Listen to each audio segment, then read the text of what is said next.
chẳng rơi lúc xưa từng ước thề đón đưa cùng người về nơi mà ta mê. Ngày chia tay em nói thế thôi đành ngậm ngùi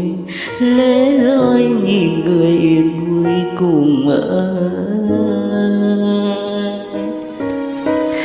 ngồi ôm bao nỗi nhớ ngẩn ngơ vẫn đợi chờ giấc mơ con nuôi tàn để con tim lặng im vỡ nát.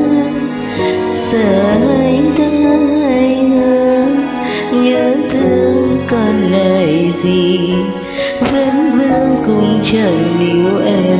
đừng đi. Tại sao anh còn thương em mãi nhưng lòng áo thì anh có hay người đi người buồn ấy có đau khi tình ta rời chia hai ngả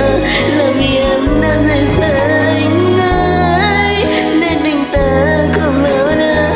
cay chẳng có biết lý em muốn đi theo người ta không suy nghĩ